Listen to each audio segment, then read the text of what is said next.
In 1994, a team of biblical scholars discovered something in the Dead Sea Scrolls that made them stop their work immediately. What they found wasn't just another ancient prophecy. It was a warning so disturbing that 3 members of the team refused to continue translating it. Today, I'm going to show you 5 biblical prophecies that were deliberately kept out of mainstream teachings, not because they're false, but because they're too terrifying to be widely known. By the end of this video, you'll understand why certain religious institutions have spent centuries keeping these texts hidden, and you'll never read the Bible the same way again. This might be the most important 50 minutes you spend this year. Let's begin. The first prophecy comes from the Book of Enoch, a text that was once considered scripture by early Christians, but was mysteriously removed from the Bible in the 4th century. Enoch was Noah's great-grandfather. According to Genesis, he walked with God and was taken directly to heaven without dying. But what the mainstream Bible doesn't tell you is that Enoch wrote extensively about what he witnessed.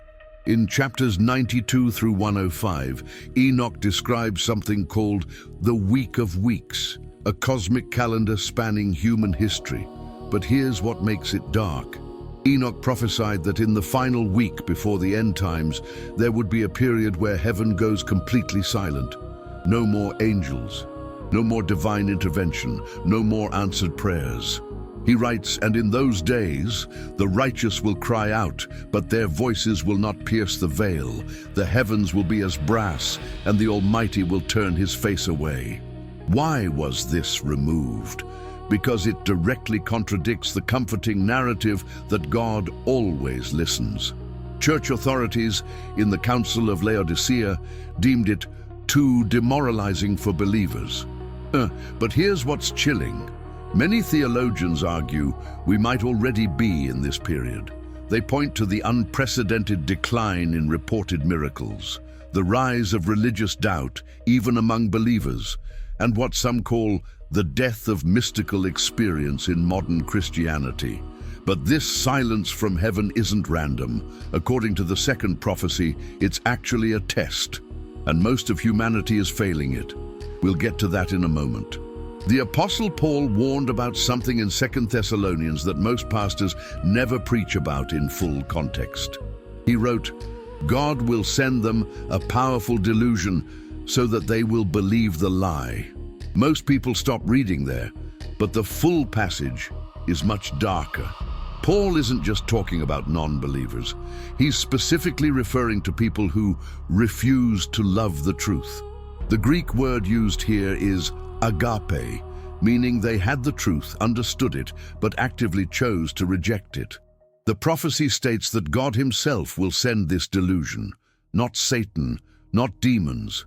God directly intervenes to make certain people believe a lie so convincing that even the elect could be deceived. What is this lie? We'll get to the most terrifying interpretation in a few minutes. Throughout history, scholars have tried to identify this delusion.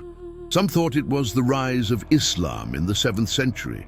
Others claimed it was communism. Some modern interpreters believe it's already here. Dr. Michael Heiser, a respected biblical scholar who passed away in 2023, proposed something disturbing. What if the Great Delusion isn't a single false religion or ideology, but the belief that we're not living in the end times? Think about it. If people are convinced that everything is normal, that prophecy is just metaphor, that we have centuries ahead of us, they won't recognize the signs when they appear. The text says this delusion comes with all power, signs, and lying wonders. In other words, it will be backed by evidence, by miracles, by things that seem to prove it's true. And according to the third prophecy, this delusion has a specific purpose: to prepare humanity for something that's about to emerge from beneath the earth itself. In Revelation chapter 9, John describes something so bizarre that even scholars who believe in literal interpretation struggle with it. He sees a star fall from heaven, and this star is given the key to the bottomless pit. When the pit opens, smoke pours out like the smoke of a great furnace, and from this smoke emerge creatures unlike anything on earth. John describes them as locusts with scorpion tails, but with faces like humans, hair like women, teeth like lions, and wearing what looked like crowns of gold. They have a king whose name in Hebrew is Abaddon, and in Greek, Apollyon, both meaning destroyer. Here's what makes this prophecy particularly dark. These creatures are specifically commanded not to harm plants or trees. Their only target? Humans who don't have the seal of God on their foreheads. And they don't kill quickly.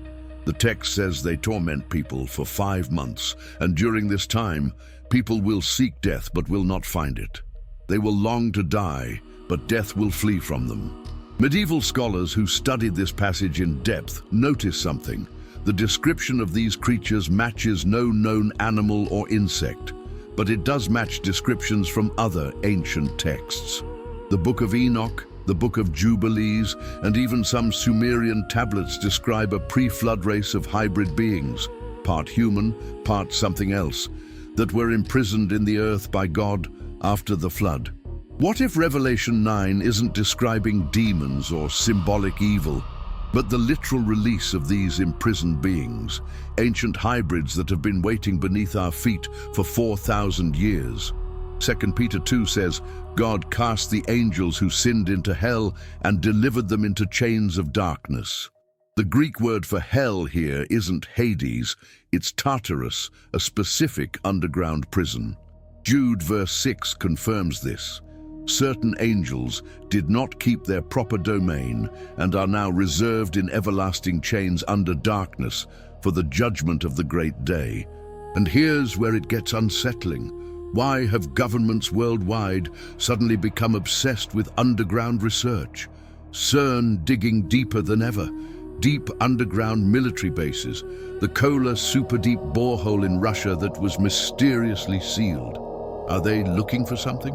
Or are they afraid of what might be trying to get out? But the unleashing of these beings isn't the end game. According to the fourth prophecy, they're just the opening act for something much worse, a transformation of reality itself. Most Christians know about the veil in the temple that tore when Jesus died, but there's a prophecy about another veil, one that separates our physical reality from the spiritual realm. In Isaiah 24, there's a passage that's rarely preached. The earth is utterly broken, the earth is split apart, the earth is violently shaken. The earth staggers like a drunkard, and its transgression is heavy upon it. But verse 21 is where it gets dark. In that day the Lord will punish the host of heaven in heaven and the kings of the earth on the earth. The Hebrew phrase, host of heaven, doesn't mean human armies. It refers to spiritual beings. This prophecy describes a simultaneous judgment of both spiritual and physical realms. Why would both realms need to be judged at once? Ancient Jewish commentaries suggest it's because the barrier between them will collapse. The spiritual and physical will merge. Joel 2 says, your young men will see visions, your old men will dream dreams. This has been interpreted as comforting, a positive outpouring of the Holy Spirit. But read in context with Isaiah 24, it might mean something else. The dimensional barrier is thinning, and both good and evil spiritual entities will become visible to human eyes. Look at the exponential rise in reports of paranormal experiences. Not just religious visions, but encounters with entities, shadow people, UAP sightings that defy physics. Even mainstream physics now acknowledges we can only perceive 4% of reality. The rest is dark matter and dark energy we can detect but not see. What if that 96% isn't empty space, but another realm intersecting with ours? Jesus said, as it was in the days of Noah, so will it be at the coming of the Son of Man. What made Noah's time unique? Genesis 6 says the sons of God saw the daughters of men, spiritual beings interacting with the physical world. If the veil collapses, humans won't just see angels and demons. We'll be exposed to entities from dimensions we don't understand, operating by rules our minds can't comprehend. And according to Ephesians 6:12, we wrestle not against flesh and blood, but against principalities, powers, rulers of darkness, and spiritual wickedness in high places. Imagine fighting an enemy you can now see, but still can't truly understand or defeat. But even this isn't the darkest prophecy. The fifth one reveals why all of this must happen, and why there's no stopping it. The darkest prophecy isn't about destruction, demons, or divine judgment. It's about something much more disturbing: the theological necessity of evil. In Romans 9, Paul writes something that has made theologians uncomfortable for 2,000 years. What if God, choosing to show his wrath and make his power known, bore with great patience the objects of his wrath, prepared for destruction? Read that again. Prepared for destruction, not allowed to fall, not permitted to choose darkness, but actively prepared. Most churches avoid this passage entirely. Those that teach it water it down. But the Greek is clear. God creates certain vessels specifically for destruction, so that his mercy toward others becomes meaningful by contrast. Jesus said at the Last Supper, "Woe to that man by whom the Son of Man is betrayed. It would have been better for that man if he had not been born." But John 13 says Satan entered into Judas. And earlier, John 6:70-71, Jesus said, "Did I not choose you 12? And yet one of you is a devil." Jesus chose Judas, knowing he would betray him. The prophecy hidden in plain sight is this: certain people must exist to fulfill evil roles in God's plan. They have no real choice. Their damnation was written before they were born. AD Exodus 9, God tells Moses about Pharaoh, "But I have raised you up for this very purpose, that I might show you my power." Then he repeatedly hardens Pharaoh's heart, removing his free will, so that he can justify the plagues. If God needs evil to accomplish his purposes, and specifically creates individuals to be villains in the divine narrative, then what does that say about free will, about justice, about the nature of God himself? Revelation describes the Antichrist, the false prophet, the beast. These aren't just evil people who chose wrong. They're prophesied roles that must be filled. Someone has to be the Antichrist, which means somewhere right now there might be a person, maybe someone who considers themselves Christian, who is destined to become the most evil human in history, and there's nothing they can do to change it. This isn't just about the end times. It's about the fundamental structure of reality. If evil is necessary for good to have meaning, if damnation must exist for salvation to matter, then suffering isn't a bug in the system. It's a feature deliberately designed into creation from the beginning. Revelation 17 says about the kings who serve the beast, "For God has put it into their hearts to accomplish his purpose." Even in the final rebellion against God, the rebels are following a script he wrote. This prophecy, this theological reality, undermines the entire modern evangelical message of choose Jesus. How can you choose if your role is predetermined? How can God be loving if he creates people specifically to damn them? The early Calvinist reformers understood this. It's why they taught double predestination. God actively chooses who to save and who to condemn. But it's so psychologically devastating that most churches abandoned it. The horror of this prophecy is personal. How do you know which vessel you are, the one prepared for glory or the one prepared for destruction? And what if the very act of doubting, the fear you feel right now hearing this, is evidence of which category you fall into? So let's connect these 5 prophecies. First, heaven goes silent. The divine presence withdraws, leaving humanity spiritually isolated.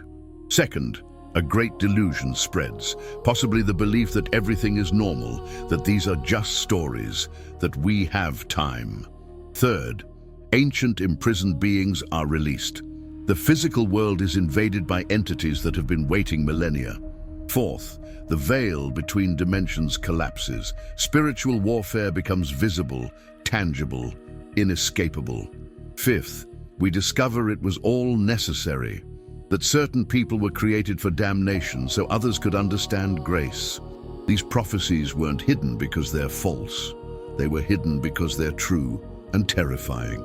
They reveal a cosmic narrative where humanity isn't the hero. We're not even the main characters.